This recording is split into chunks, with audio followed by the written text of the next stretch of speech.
before we begin, let me introduce you to our speaker for today. So today our speaker is Bruce Wong. So he's a 20-year plus experienced emergency volunteer.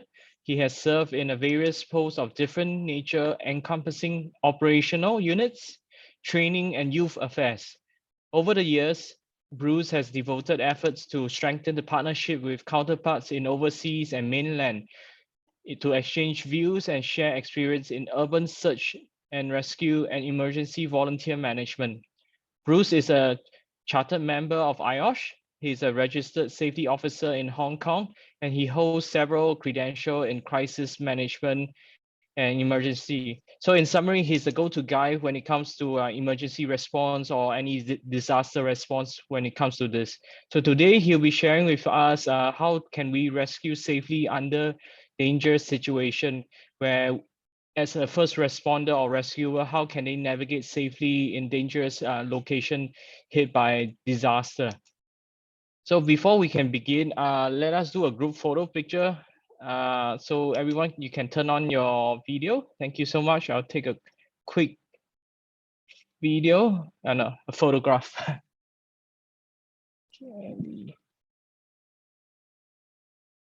Okay, look at the 1, 2, 3, smile. Give me one more time. Just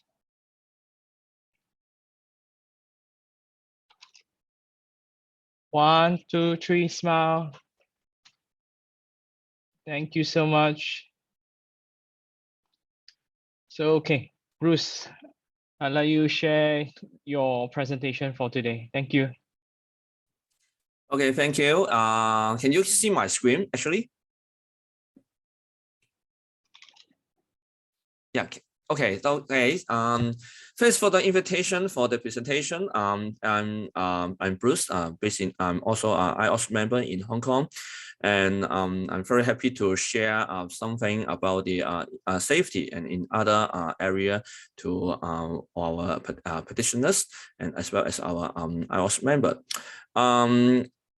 Actually, I can say that as a safety practitioner, if you were the emergency service, then you may feel confused because in traditional we try to avoid any risk, any hazards in our workplace before start our work. But in the emergency situation, when we conduct the rescue operation, then we cannot avoid the any risk because the risk will always occur, and new risk and old risk, and then some and other additional hazards will show in the emergency situation, so that we need to use another methodology to reduce the risk and to maintain the safety in the rescue operation. So today I will introduce the incident safety management to all of you. Alvin just introduced myself, so I don't want to repeat that. I serve a different agency and also try to promote the safety concept to our different area. And I would like to say thank you to the VSTEP. Is the company they have some different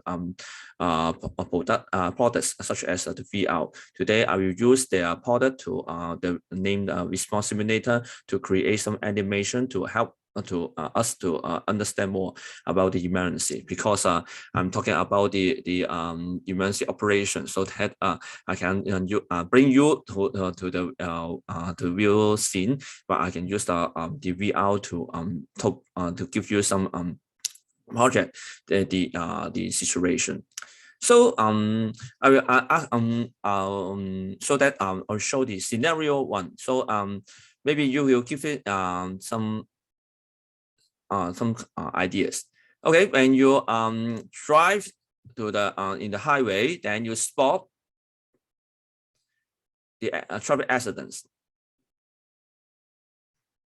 Okay, this is the what you see the scene. So may I have the question one? So Alvin, could you please yeah. So in case that is no one this is not the question 1, this is the question 3 actually. Apologize for that. I will do another. This is This it should be the question 3.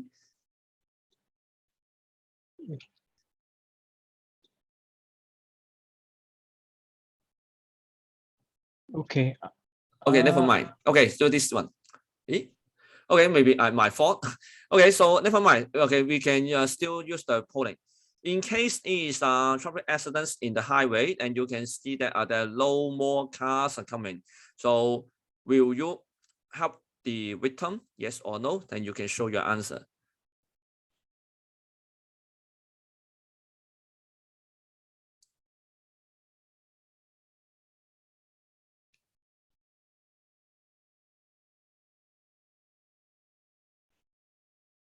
Since the polling is finished, so can we restart the polling?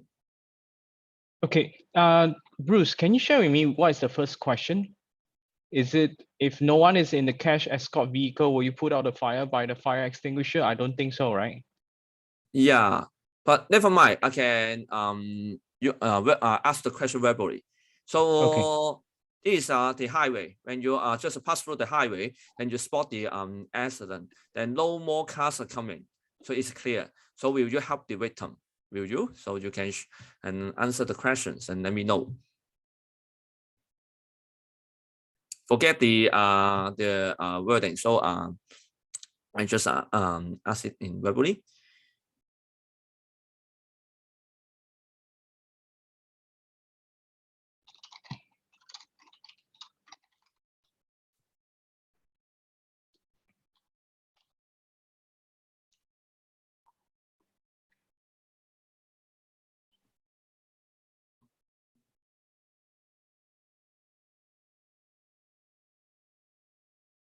Okay, Bruce. So most of the answer they say yes. They will try to rescue the person only if it is safe to do so. And there's another group of people will say that no, if I were not competent, trained, or unable to assess the risk for this event, right? They will not approach to help. Yeah. So maybe you can share with us what we should do. Okay, very good. So I will let you know the answer. So let me okay. So scenario 2. So let me see another scenario.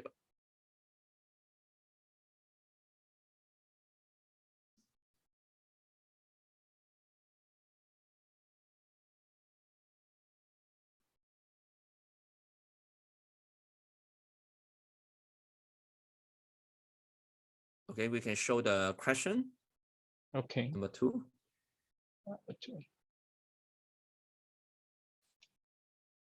Yeah, will you go to the shop inside and then save the child? Will you?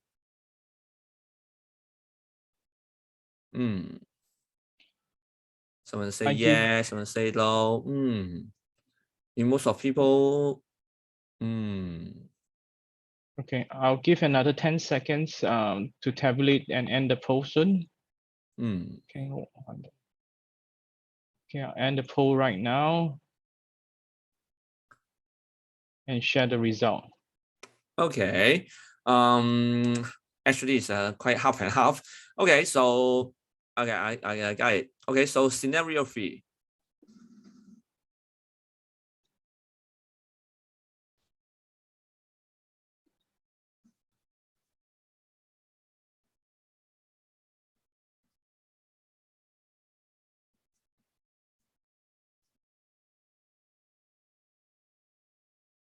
Okay, then we can show the question 3.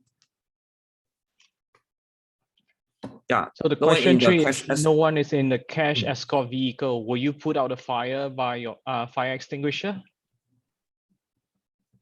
So I'll wait for another like 40 seconds to end the poll.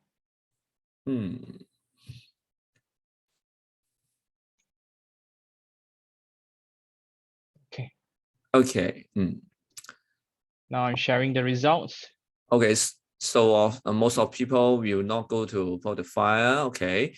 Okay, so I understand that. So why I asked you the question because in many years ago, the UK Fire Service, they cooperate with the health and safety executive to do some research, and they found they would like to express that sometimes when the emergency response will take some risk to save lives, and they will also take a little risk to save savable properties, but will not take any risk at all to try to save lives and property that are already.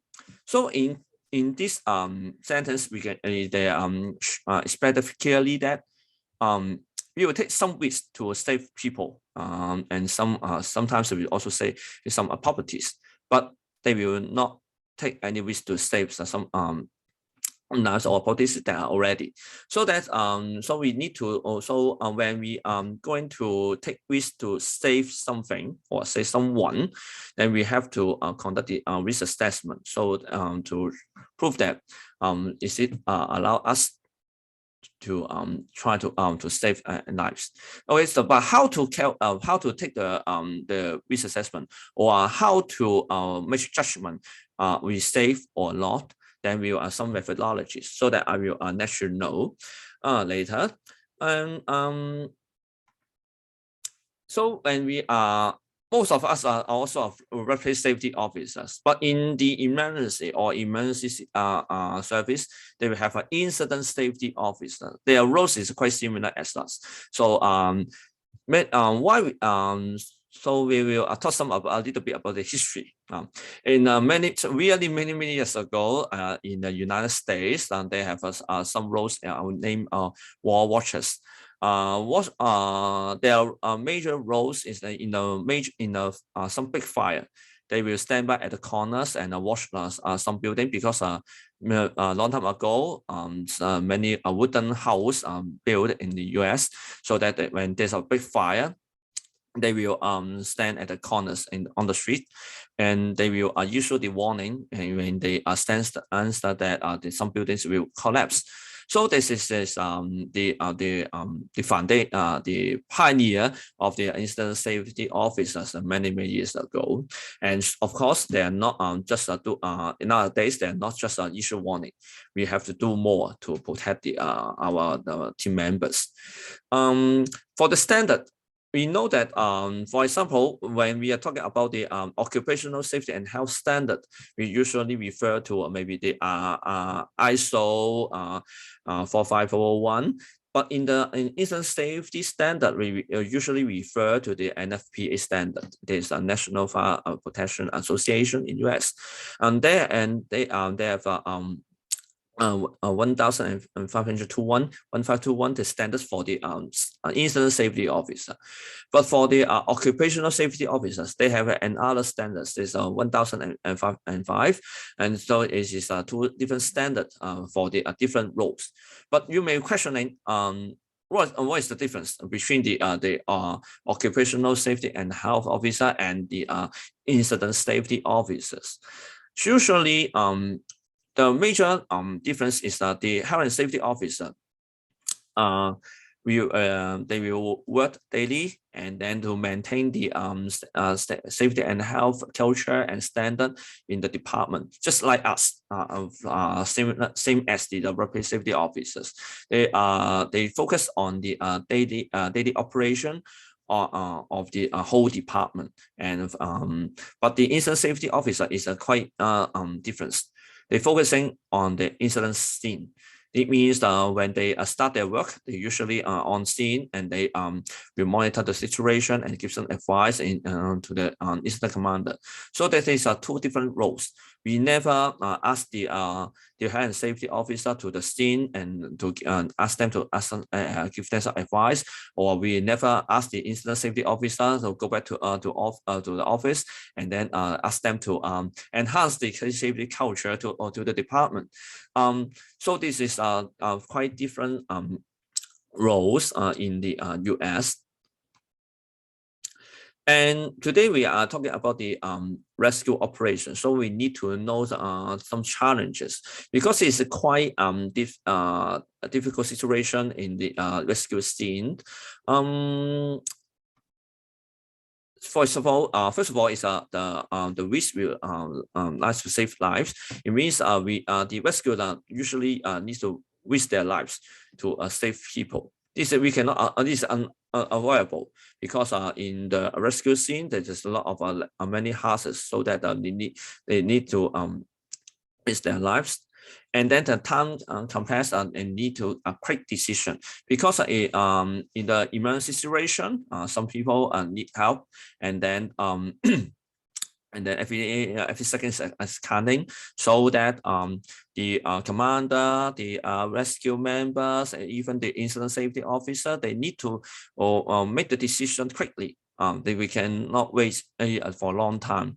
So this is a big challenges. We can don't have time to do it, and sometimes we have lack of some experience, because different case is quite unique. We can it's quite hard to refer to the previous case to apply to this case. So that's so this is also challenges for the different incident safety officers, and then unable to mitigate the risk, because as I said, in the emergency scene there's a lot of hazards, so that some new hazards will occur, so that when you are taking action to mitigate these hazards, then another hazard will occur. So that is quite difficult to mitigate risk in the complex situation.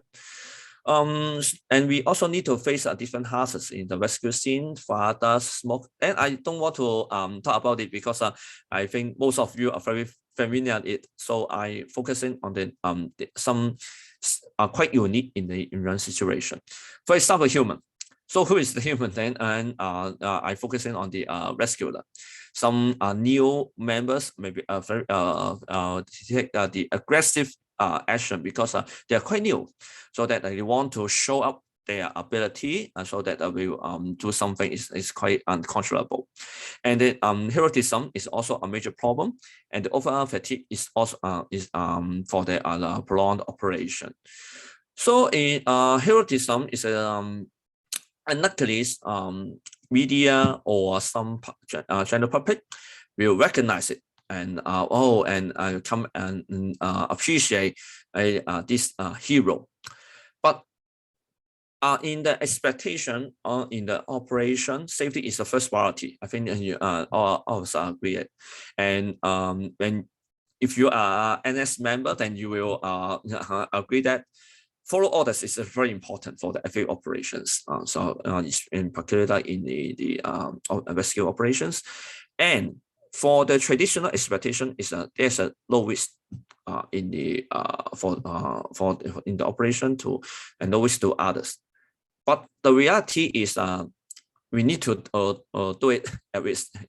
And some members want to receive order, but they cannot receive order timely, because maybe they have received order, but the order didn't give them a very clearly direction.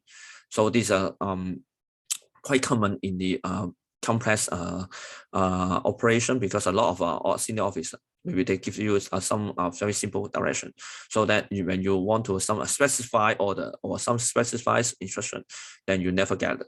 Or you need more time to get it. So this is a reality. And the public or media will also give you pressure, because they but for the general public, they want you to do it faster. They never care about safety, because they will say, oh, keep safe in the Facebook. But in this situation, refer to some experience, they will ask you to do it faster to save more people. And the media also same case. They for you, if you refer to some experience in other countries, some media will ask the emergency responder to take action quickly, but they will never consider it in your view. So this is a reality, and this is a teamwork. So it means someone, if you take some dangerous action, they will also risk the whole team as well. In the UK, the Health and Safety Executive, I think some of you are familiar. This agency, this is a very important agency in the UK, and they are also all cooperate with the Fire Service of UK to do some research frequently and to hope to ensure the safety for the emergency responder. In their result of research, the truly hero is that they will also putting themselves at risk, but not to show off other reason. They just want to protect the public or their colleagues, and then also they are not they take with the risk. This is not from the order from their senior officer. Usually their own wish, and their actions usually will not put other colleagues at risk. So this is the true hero. It means that we take risk in the situation, but the reason is not to show off. You just want to save more people, and then not to put other people at risk. And how to create this truly hero, then surely we need to give them some safety training. We need to let them know how to protect themselves and how to balance the emergency operation effectiveness and the safety principle. And then maintain discipline is very important. If this senior officer asks someone to go left, but someone to go to right, and it's impossible. And actually, order is important for the commander, because if you don't give them clear orders, then maybe some inexperienced rescuer, they may don't know what to do. So they will do something to risk their lives, but they don't know actually. So this is a very terrible situation in a big operation. And then fully comply the incident and command system. Then I will introduce later, so that these are the ICS in short. These are also very important to maintain the discipline. This is both of them they very closely relationship.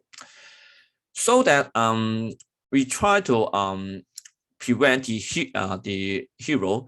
Then teamwork is important. Then we take care of each other to prevent some unsafe act in the operation.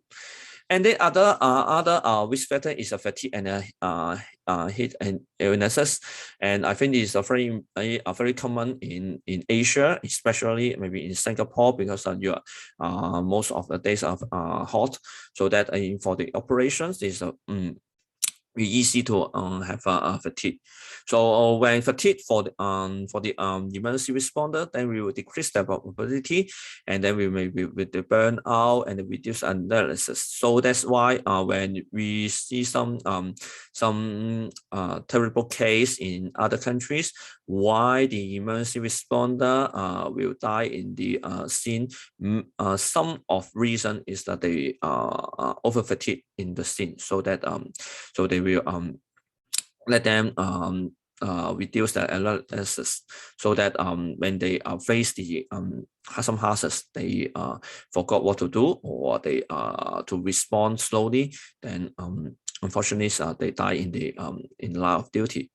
And then a lack of motivation, because they feel really tired, so that they will try to take more rest, and the depression as well, because they feel very, very tired. So even you encourage them to conduct the operation, maybe they ask you to wait a second, so they need some time for resting. So what to do to solve the problem? And the solution is give them short break, maybe a job rotation as well. In the you may questioning that if in the rescue operation, everybody is a rescuer, so how to job rotate? Actually we have some roles for the logistic or some backup roles that we can try to job rotate to let them give them more time for the resting, or ask for reinforcement. So deployment is important, and the refreshment as well. in case they maybe this prolonged operation, give them some food, give them some drink. Especially cold drinks will let them to increase their motivation. In Singapore, very good. The SCDF they have some special vehicle to prevent the heat analysis and the fatigue. Maybe they will have some area for our resting, and in some case they will heat shop. They can they will have some equipment, and then the paramedic will keep monitor their symptom, and then will they have a different plan to prevent the situation. So it's a very good policy for the emergency responder. Same case in Hong Kong, we also learn from SDDF, and they will also have a similar setting for the our responders. And then I just said refreshment. You can imagine that in this prolonged operation, I just conduct the operation around 4 hours, and then I feel tired. If somebody will give me a drink, maybe give us some sandwiches, then I will have a refresh, and then I can conduct the operation again. So it's very important, and then it will also increase the motivation for the responders. And then another risk factor is the equipment. Then you can see the picture. There's a rose structure, and then chainsaw. Then you can see a different problem. So it is also quite common in the prolonged operation, because in the if this is not a prolonged operation, maybe I'll spend just a few hours, then usually it won't happen, because we are easy to spot the damage. Then we change the new equipment. But for the prolonged operation, maybe a day to night, and then the night to a day, and this is hard to spot some damage for the equipment. And when we will spot that, then this is already damaged. So that is also will also harm to our responders as well. And the again, maybe I just show the video.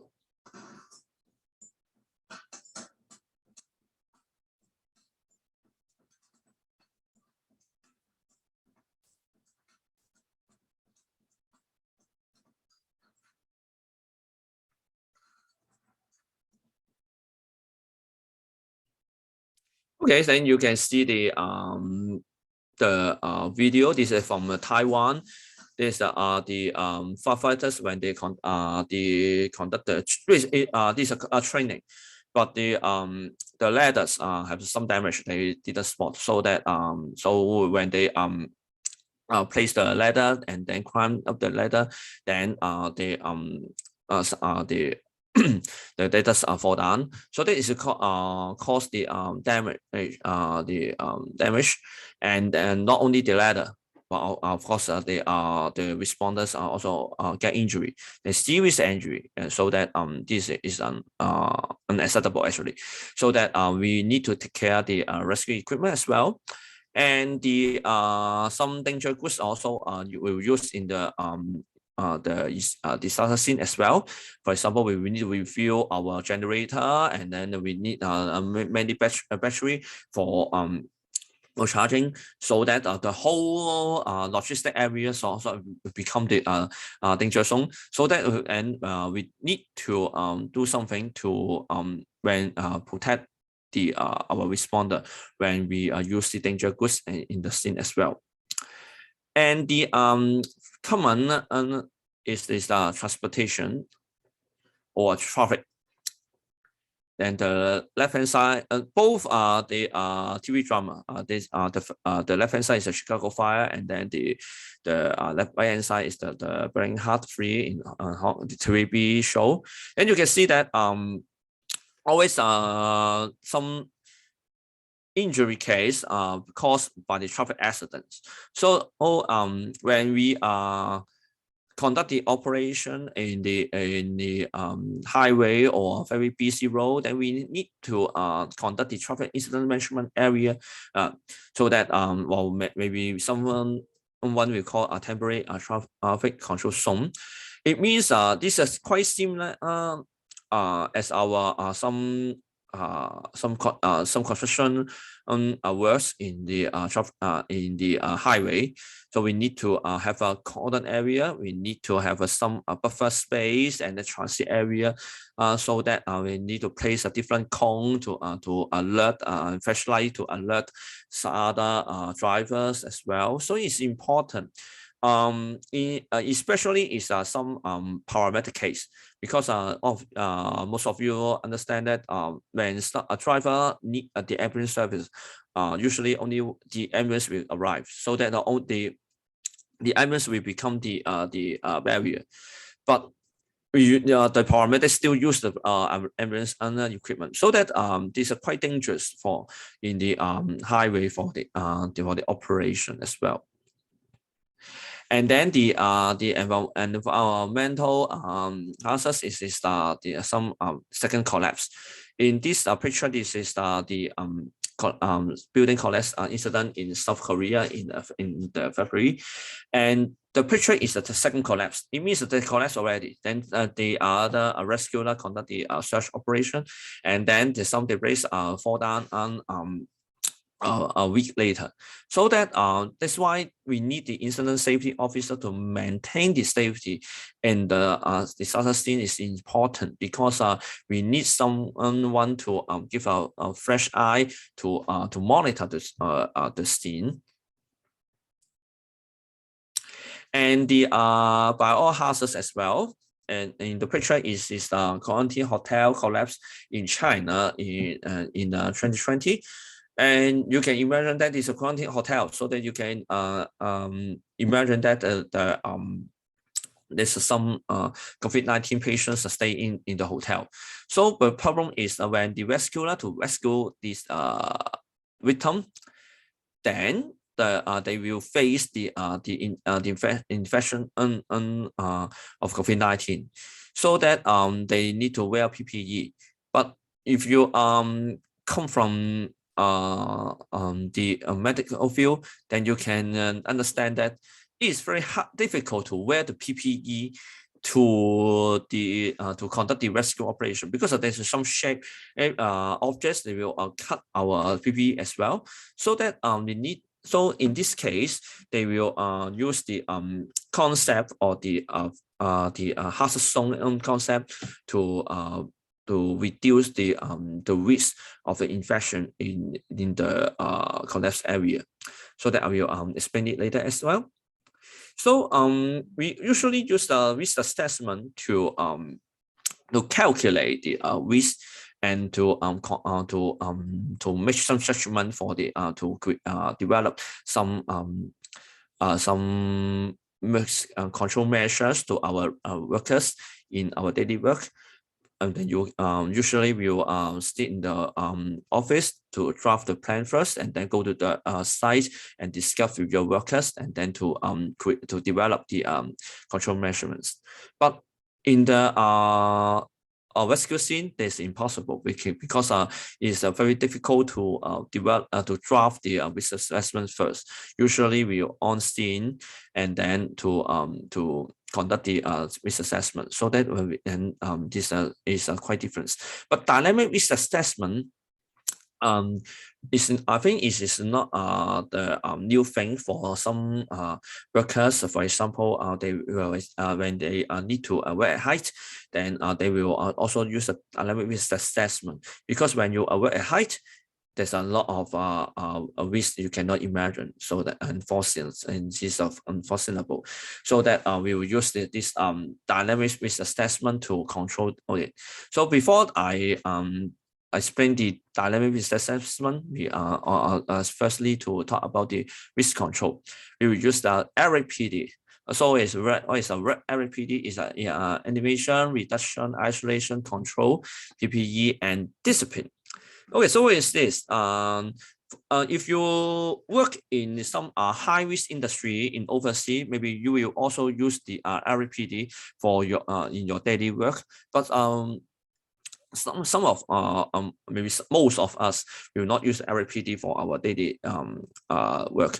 So I will explain it. So animation, you can see the all firefighters go out, and then they use the jet to put about the fire. So this animation, it means we try to reduce number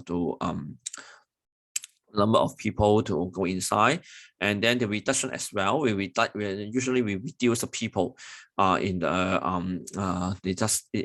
high risk zone. For example, in this fireman, only him to save the bird, is because if you more than one people to stay on the roof, maybe this is quite dangerous. They will fall down easily, so that they will reduce the number of people. And then other is isolation. Then we the entry control, usually we will use it for the rescue scene. And then the risk control and ventilation as well, so that we can use it to give us some fresh air, and then we can give us a clear the vision in the scene. And then the PPE in our traditional risk control, PPE is to become the last resort. But in the rescue scene, we usually use the PPE because it gives us a very minimum protection. So the PPE is put a little bit higher for the risk control hierarchy. And the discipline. As I said, we need to follow the orders, because our commanders know the situation may be more than their members, so that maintain the good discipline is important. And back to the dynamic risk assessment, why we used it for the rescue operation, because in the 1980 to 1990, many serious injury case a record in the UK fire service. Then they cooperate with the HSE to investigate this case, and they found that their system of command and the technical firefighting and skills need to be improved. And then they before that they used the traditional risk assessment, but they found that it's not suitable for the emergency situation, because you need to continually assess the scene, and they for the rapidly changing environment, so that we need to use the dynamic risk assessment for the emergency situation. So how to start it? Firstly, we need to evaluate the situation first, and then what should we do, and then how many people are inside, or how many people need to help. Then how many people on my side will at risk. So we need to evaluate it, and then we try to decide the tactical or mode. It means the suitable technical strategies. And then when we declare, and then you select then the system of work, this it means that we need to select the most useful, most suitable methodologies of the emergency situation. And then we need to think about it. As the free scenario in the beginning of this the presentation, why I ask you this scenario, because we need to think, is this worth to take the action, because maybe there's nobody inside. So should we put out the fire with the small fire extinguishers, or we need to protect ourselves, and we leave first? Or in the no car, no people's highway, when we see a victim injury, then should we if I know the first aid skills, should I to save the victim? So we need to calculate it and see the benefits of the actions. Okay, when we decided, if this is high risk, then you need to think about it. Then you need to try. Sorry, I put the Chinese word. Then it should be a no. We need to think how to apply more additional control measures to protect ourselves.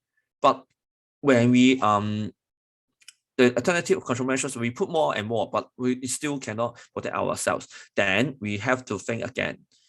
Should we change the and other strategies to conduct the operations? Surely we will not leave the people in behind, but we need to think about it, how to do it better. But in case is we after our calculation, then we think it is safe, then we can go. Or we try to use the alternative or control measures, then it is safe, then we can go. But we need to do the review timely, because as I said, in the emergency situation, then usually there are many new hazards will occur that we spot. Then we need to review it and make sure that our safety measures is complied and suitable for the situation. So when we conduct the control measures, we need to do it. We need to do it on site. So that's why I said we cannot stay to prepare it in office. So because different case is quite different. This is quite unique. So we need to conduct the dynamic risk assessment on site and real time to do it, and then we review what I say is review the situation, because in the picture these are hazards, the hazmat incident. Different people or on the site, when we wear the different PPE, the risk is total difference when in the site. Even they are also first responder, but and they stay in the same area. But when they wear the different PPE, the risk is different. So that when we to develop the control measures, then we need to think about it, because we cannot use very many control measures for the high protection on PPE personnel. So that we need to make it clear and give them some instruction. Otherwise, maybe in the picture where the level A personnel, if they need to follow the instructions for the level B personnel, this is not, maybe they will cause us some confuse and some troubles in the emergency situation. Okay, and then another video. So let me play it.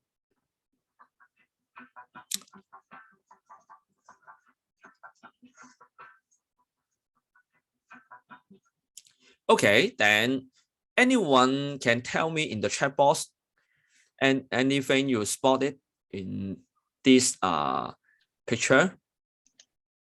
Is it that the rescuer at the front side are wearing like a respirator protection, whereas the one at the very back is like not wearing? So I think this is the cold zone and this is the hot zone. Then the one even further, I think that's a traffic control, right? Is that right? Yeah. Okay, thank you. So yes, you're right. Actually, so surely this is a TV drama, not the real one. But but you can see the commander. He didn't wear the BA, but his man wear the BA. So what's happening? So if you were the his man, you were questioning why my boss don't need to wear BA, but what I need? Why?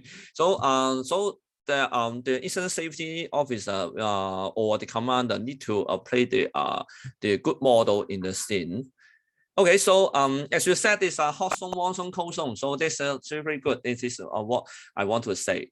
In the situation, then we need to in the complex emergency scene, then we usually will set up the different zone, especially the hazmat operation.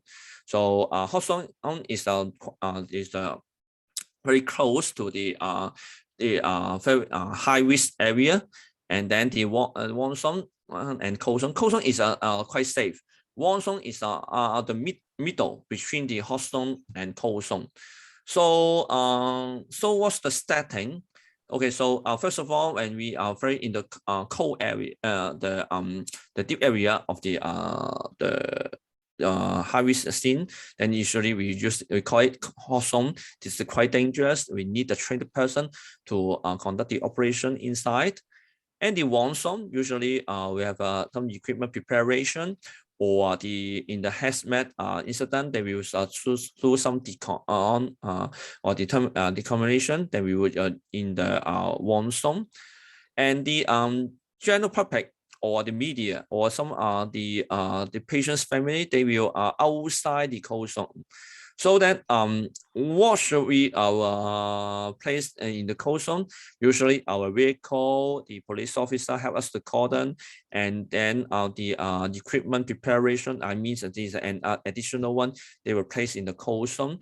So make sure that we need to do the cordon, and then make it clear what kind of person can go inside a different zone. For example, I'm police officer. I just wear I have a weapon and I have our uniform, but you cannot go into one zone because it's quite dangerous. So you need to stay in the cold zone to help us to go do the cordon.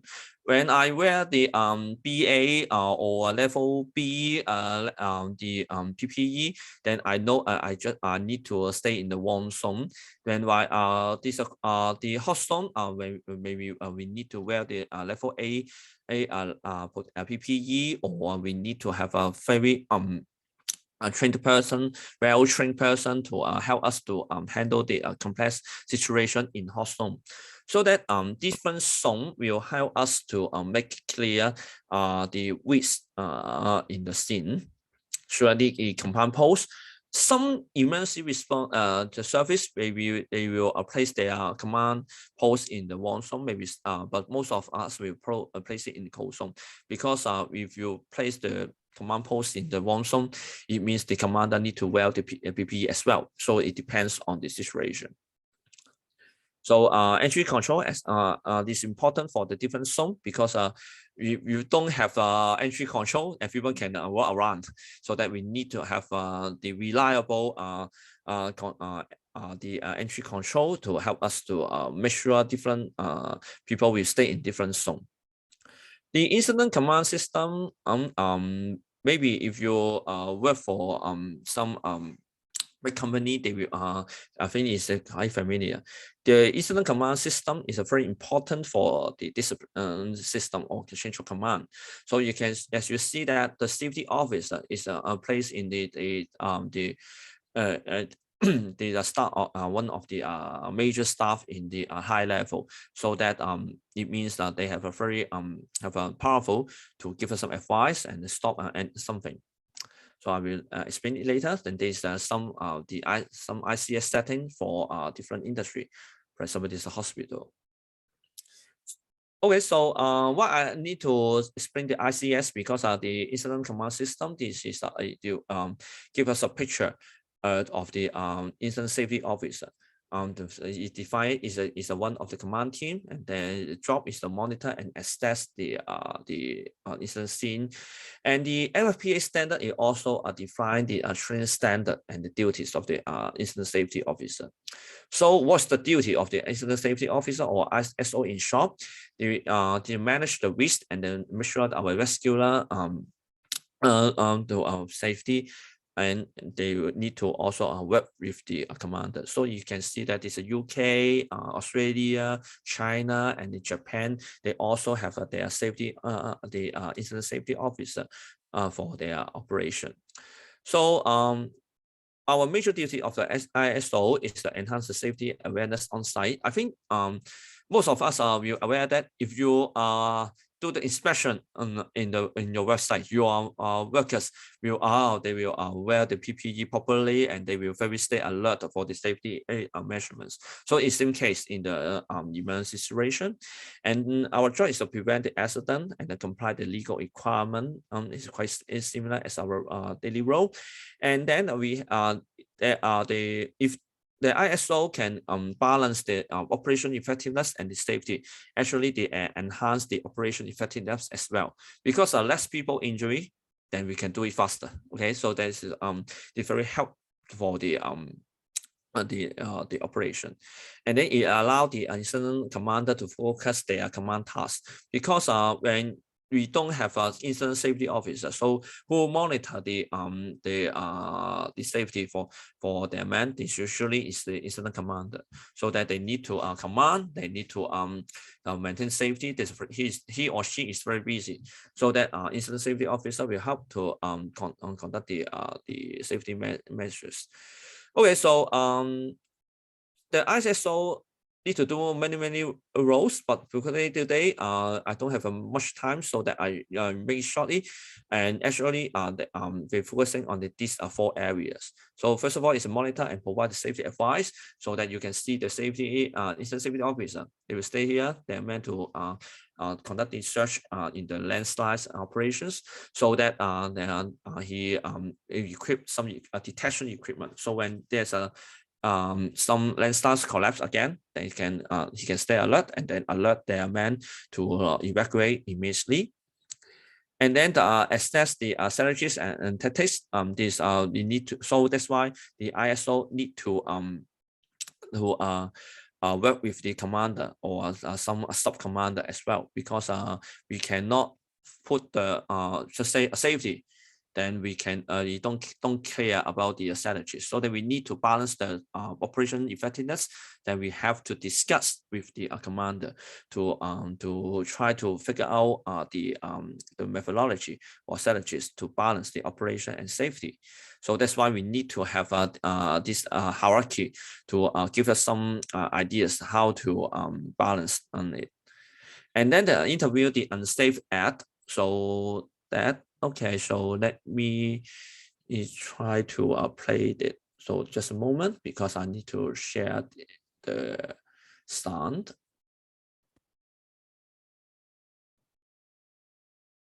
Underneath it! I want everybody off there and out of it immediately! What's that? 2 of our mates are buried under here! You heard the order. I want everyone off and out of it until some buggers made sure that roof's safe.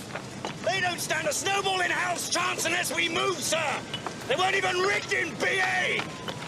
I'm not going to repeat myself!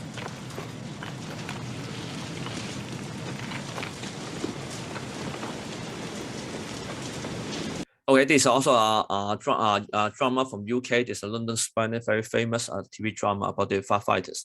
So in this case, because they are supervisors trapped in the collapse wall, so that they want to try to save him, but you can see the commander stop them because of this unsafe. So this is also the roles of the ISO. We need to intervene in the unsafe act to prevent another accidents. And then accident investigation. No one want to investigate at the accident, but in case of this some unfortunate case, then we need to investigate and then to prevent the another casualty. How to against the hazards, we need to surely we have some tactics. For example, we need to monitor the environment activities closely, and then you evaluate the hazards especially some potential hazards timely, so that we can prevent some accidents, and then develop the prevent measures. We need to review it timely, and as I said, we need to tailor-make the suitable preventive measures for different workers in the scene. And then, as I said, we need to intervene some unsafe act, and then we communicate and deliver the urgent or some safety message to the commander or the members, so that they will aware it timely. So how to discharge incident safety duties? As I said, this is what we need to do, but how to do is as a safety officer, in other countries, there's quite an independent role, so that they will not follow. They will not follow the crews to the incident scene, so that they will go to the scene after the call. So they need to arrive at the scene as soon as possible, and then as a role model. So why I show the drama, because you can see the commander, he don't wear the proper PPE, so that when it's a safety officer, you are safety officer, so that you need to wear the proper PPE, and then do something is a safe act and show to your man as a model.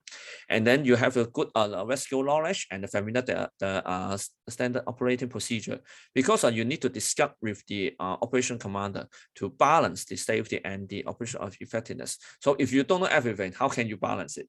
Then you need to have a good background on it, and then communication skill as well, because you need to communicate with different people, commanders, very higher rank boss, and your man, and maybe you can answer the question from the media. So you need to have a good communication skills. So there's our target. We need to balance it, the safety and the operation effectiveness. So that's what I said. So the workflow of the ISO, they arrive the scene where the PPE, maybe you have some you have some signage and you can wear it, and then you have to prepare the related documents, because the ISO, we have different documents for our work, so we need to prepare it, and then you need to contact the incident commander and then receive the latest information from him or her, and then you need to do the site recce to make sure you have a very clearly the incident, and then discuss with the commander or the operation commander to figure out the suitable tactics, and then continue to monitor situation and video. The video is important because it gives you more information in the incident scene. So you need to monitor it, and maybe you need to respond or figure out the the safety measurements through the video message. So so that's why this is not the end. We need to contact with the ICA frequently, and so that and make sure he can get the information from you, or you get information from him. So situational awareness today, because the time is a limit, so I don't will not explain it deeply. So it's a quite common use in the aviation or armed forces. Actually, it is perception, understanding, and prediction. It means you have to have a very good experience and the training, so that you can foresee something, then you can before it happens, then you can prevent it. So this is quite deep complex these ideas. So if you have some opportunity, I will explain it in other webinar. So reporting, and as I said, we need to monitor the video, because we need to understand this what's happening in the incident scene. But there are some different reporting methodology. So maybe I will explain in other opportunity. And our IT, our rapid intervention team or crew, and I will not explain today. I just want to let you know that the ISO's duties and to manage the RIT, because this is the last resort. When our rescuer trapped in the incident scene, we need to save them. Then we cannot call the and other additional people to do it. So we need to have an IT standby in scene in case of any emergency. They will play their roles to save the people out, to escort them out or save them out immediately, because they have some special training and some special equipment, so they can respond it very faster. Okay, then I will use another the animation to explain it what's happened when the ISO arrived the scene. So what will he or she do? Okay, so let's enjoy. Okay, so the ISO arrived the scene, and there's a travel accident in the factory. Then it crash in the oxygen tank. So the ISO will contact the team commander first, and then they will also spot the scene. This, as I said, recce. And he also spotted some people are doing the first aid.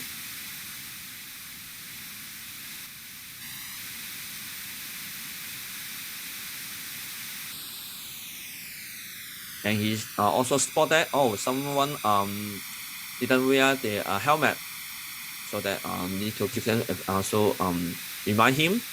And he also spotted the traffic is still go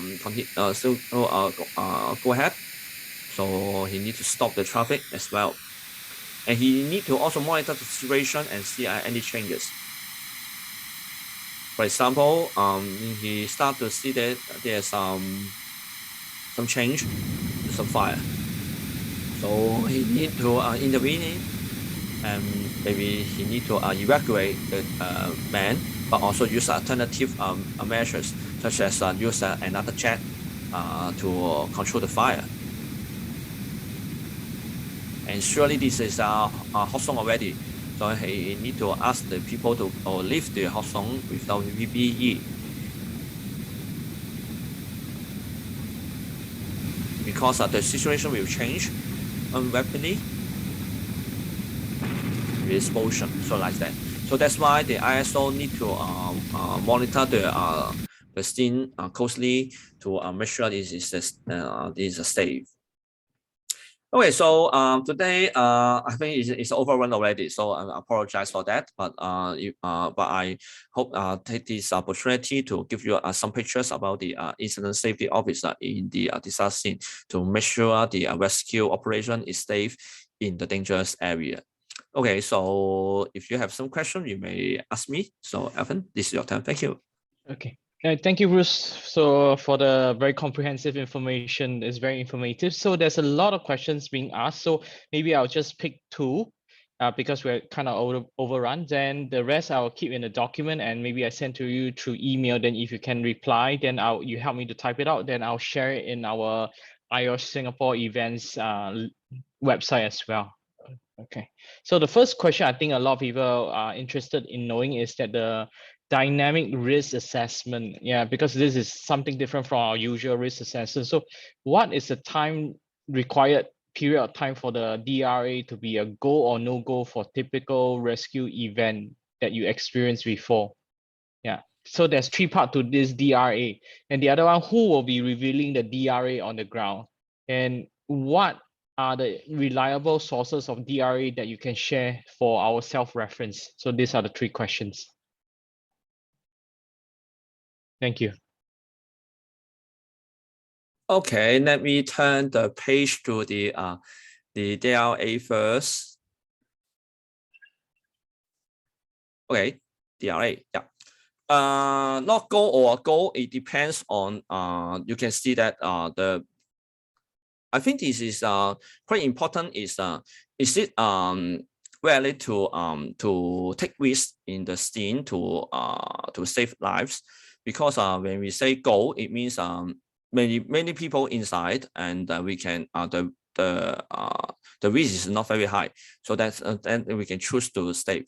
But we as I said, under the hierarchy, maybe we need to reduce the risk as well, so that when in case that even there's a lot of people trapped in the for example, I say an example, when many people trapped in the MRT station and this building collapse situation, then there's surely there are a lot of people trapped inside.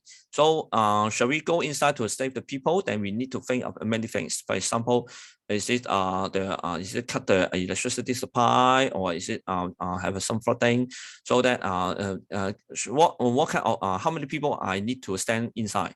Because in case that the electricity is not cut already, but there are many people are bleeding, maybe screaming, and they need our help. So maybe I need to send people to inside. But the first of all is how many people I need to send in.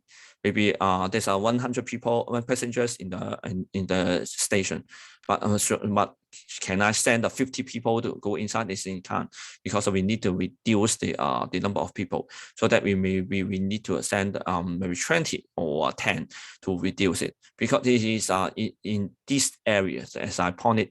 But in case that is quite the risk is very high. For example, it's a flooding. This is like the incident case in China a few months ago. Then I cannot stand people because of this flooding, and then my van will from. So that I need to think, is it another alternative control measures? Maybe I send the diver. But in case it's okay, then I can send a diver, maybe 3 to 4. Then I need to review it because maybe dive, then when we will dive in many, the distance is quite long, so that I need to review it. But in case that I cannot send a diver because maybe the vision is becomes 0, then I can't send it. Then I need to think about it in other tactic. For example, should I go from other station to go this station? Then I need to think about it. So it is the dynamic assessments we need to calculate the risk and time frequently. Maybe someone will ask, what's the duration, or when should I do it again? Then it's no designated time, so it depends on the change of the environment. Yeah. Okay, thank you, Bruce, for the answer. So in the interest of time, we will collect your all your questions and provide a response to all your questions separately. So do keep an eye out for the recording on the IOSH Singapore website. Yeah, so before we end this event, I want to present the certificate of appreciation to Bruce. Yeah, so give me a moment. Yeah, Bruce, can you see it? Yeah, there you go. Yeah. So thank you so much, Bruce, for presenting, and thank you everyone for your time. And we are Singapore IOSH branch. So if you're interested in our events and everything, do join our website or take a look at our LinkedIn account as well. Thank you so much for your time. Okay, thank you and have a good day. Okay, thank you. Have a good night. Bye bye. Yeah, bye-bye.